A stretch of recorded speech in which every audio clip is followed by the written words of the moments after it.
جس سے اللہ کی معصیت لازم آتی ہو، شرک۔ لا طاعت لمخلوق فی معصیت الخالق، مخلوق میں سے کسی کی اطاعت نہیں ہوگی کہ اس معاملے میں جس میں خالق کی معصیت لازم آ رہی۔ ہاں، خالق کے احکام کے اندر والدین کا حکم بھی مانو، اطاعت کرو، اساتذہ کا حکم مانو، کسی اور کو اپنا لیڈر مانا ہے اس کا حکم مانو، لیکن ناٹ بیونڈ، وہ جو سرکل ہے کتاب و سنت کا، اس سے باہر نہیں۔ لا طاعت لمخلوق فی معصیت الخالق، یہ آپ الجبرے کے فارمولے کے طور پر اپنے سامنے رکھیے۔ اب اسے اپلائی کیجئے، جیسے فارمولوں کے ذریعے سے پھر بڑے بڑے وہ سم جو ہے وہ حل کیے جاتے تھے سوالات۔ صبح کا وقت ہے، آنکھ بھی کھلی ہے، کوئی اذان کی آواز بھی کان میں آئی ہے، آپ کا نفس کہتا ہے ابھی سو جی۔ آپ نے اپنی چادر یا کمبل کو درست کیا اور کروٹ لیا، سو گئے۔ یہ کیا ہے؟ آپ نے کس کا حکم پیچھے پھینکا اور کس کا حکم مانا؟ اللہ کے حکم کو پیچھے پھینک دیا، نفس کے حکم کو آگے رکھا۔ یہ شرک، اس شرک کو جاننے والے بہت کم ہیں۔ مولانا روم نے خوب کہا تھا، نفس ما ہم کم ترس فرعون نیست لیکن ایراعون نیست، میرا نفس بھی فرعون سے کم نہیں ہے۔ فرعون نے کہا تھا نا، الیس لی ملک مصر وہذہ الانہار تجری من تحتی، کیا اس ملک مصر کی حکومت میری نہیں ہے؟ اور سارا جو یہ آب پاشی کا نظام ہے، انہار کا نظام ہے، وہ میرے کنٹرول میں نہیں ہے؟ جس کا چاہوں موگا کھلا رکھوں، جس کا چاہوں بند کر دوں۔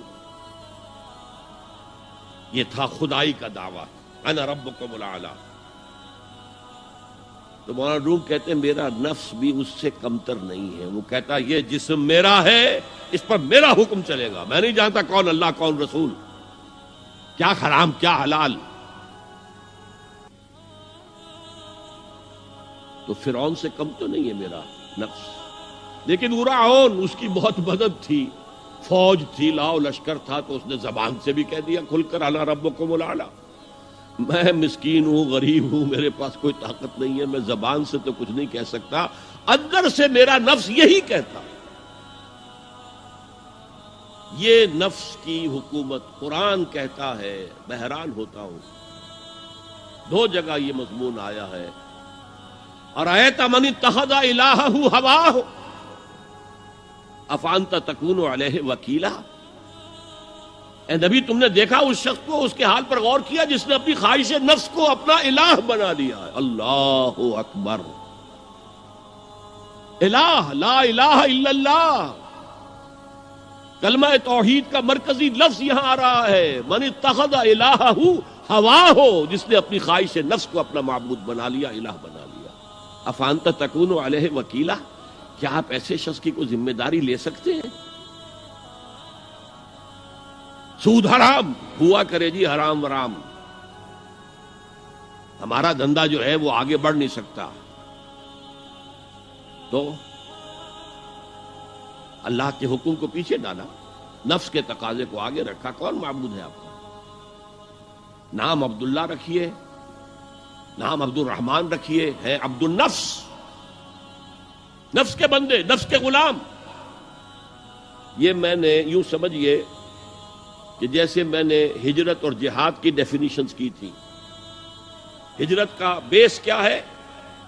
پوچھا گیا ایو الہجرت افضل یا رسول اللہ، اے اللہ کے رسول بتائیے سب سے اعلیٰ ہجرت کون سی ہے، افضل؟ فرمایا ان تہجر ما کرہ ربک، ہر اس چیز کو چھوڑ دو جو تمہارے رب کو پسند نہیں۔ آج رات ہی سے آپ ہجرت شروع کر سکتے ہیں۔ جائزہ لیجئے کیا کیا چیزیں میری زندگی میں خلاف شریعت ہے، تو اللہ کو ناپسند ہے، فیصلہ کیجئے کہ آج کے بعد نہیں ہوگی۔ ہجرت شروع ہو گئی، افضل الہجرہ، سب سے افضل ہجرت شروع ہو گئی۔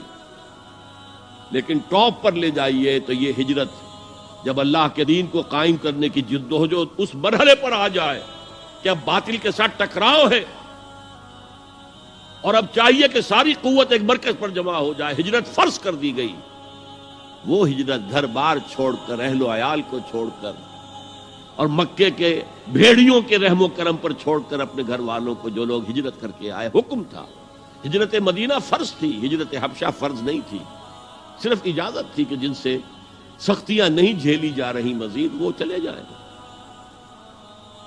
تو ہجرت کا یہ ابتدائی نقطہ، انتہا یہ جہاد، المجاہد من جاہد نفسہ، جہاد تو یہاں سے شروع ہو گیا، اپنے نفس کے خلاف جہاد کرنا۔ صبح نفس نے کہا ابھی سو جاؤ، آپ نے نفس کی بات کو رد کیا، اپنا کمبل اٹھا کے پھینکا، اٹھے، وضو کیا، نماز کے لیے آپ مسجد چل دیے، آپ نے جہاد کیا نفس کے خلاف۔ یہ افضل الجہاد ہے، اور سب سے چوٹی اوپر یہ ہے کہ جب وہ حق و باطل کی جنگ ہو تو جان ہتھیلی پر رکھ کر میدان